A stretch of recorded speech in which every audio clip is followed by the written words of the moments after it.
Bonjour Omar. Bonjour Rachid. Alors, on va s'intéresser à l'accord du Mercosur. Alors, ça fait un quart de siècle que les négociations ont débuté entre donc plusieurs pays d'Amérique latine et les Européens. Ça y est, après le bras de fer, après les négociations âpres, etc., les Européens, je ne dis pas les 27 parce qu'ils ne vont pas tous signer, mais les Européens vont finalement donner leur feu vert à cet accord. Oui, c'est ce qui est attendu aujourd'hui, ce vendredi, parce qu'il y a un vote qui est attendu dans ce sens, à l'occasion donc de rencontre de la Commission européenne. Alors, il faut dire que ça devait se faire même quelques semaines auparavant, mais la France... Avant les fêtes. Avant les fêtes, exactement, parce qu'il y avait le sommet du Mercosur, auquel devait assister la présidente de la Commission européenne, Ursula von der Leyen. Alors, sauf que la France y était opposée et avait demandé un délai supplémentaire. Alors là, on a l'impression que finalement, les choses se sont réglées. Est-ce par consensus? Pas du tout, parce qu'aujourd'hui, la France devrait voter contre avec une poignée d'autres pays, dont la Pologne, l'Autriche, ou encore on parle d'autres pays scandinaves qui ne sont pas totalement favorables à cet accord-là. Alors, pourquoi? Parce que ces pays-là estiment que ces accords ou cet accord de libre-échange, on peut le dire comme ça, en négociation depuis 1999, est en contradiction avec leurs intérêts agricoles. On y reviendra tout à l'heure, mais de façon globale, on avait vu qu'au Parlement européen, on avait essayé de voter un peu des garanties pour permettre un peu de limiter l'entrée des exportations agricoles des pays du Mercosur. Parce que là, le deal, et on va le voir tout à l'heure, c'est que les pays européens vont exporter davantage de produits industriels et les pays d'Amérique latine peuvent en faire autant, mais sont plus forts en réalité dans les exportations agricoles. Donc ce sera cet échange-là gagnant-gagnant entre les deux. Pour l'heure, la majorité semble l'emporter et cette majorité est favorable à la conclusion de cet accord. Oui, depuis que l'Italie a rejoint les camps de ceux qui sont d'accord, alors que l'Italie avait temporisé aussi, rejoint la France quand celle-ci a demandé effectivement un report. Alors vous le disiez, sur le plan agricole, il va y avoir donc cet accord du Mercosur. Beaucoup d'agriculteurs sont contre. Leur argument, c'est de dire qu'ils n'ont pas les mêmes règles que nous, ils n'ont pas les mêmes normes que nous, et donc on n'est pas au même niveau, ou en tout cas on ne va pas se battre sur les mêmes terrains, comme si... il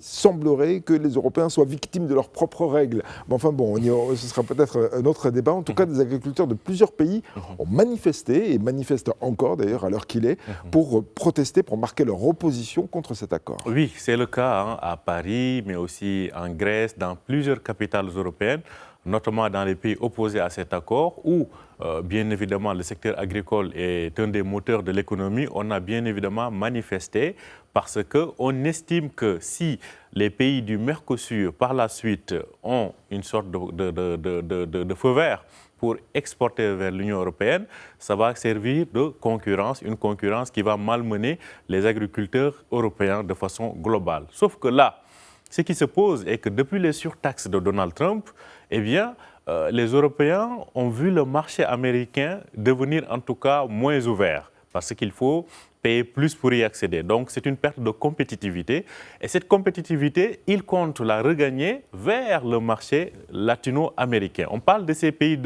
du Mercosur, alors, globalement c'est 6 pays, mais il faut savoir que l'accord concerne 4 pays que sont le Brésil, l'Argentine, le Paraguay et l'Uruguay. Ce sont ces pays-là qui sont concernés.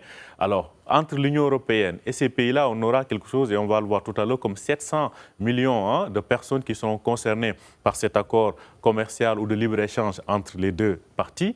Alors, globalement, il faut dire que sur le continent européen, donc c'est cette recherche de débouchés qui a accéléré les choses. Parce qu'aujourd'hui, les Américains ont imposé leur nouvelle taxe, malgré l'accord avec l'Union européenne. C'est des taxes de plus que les Européens payent.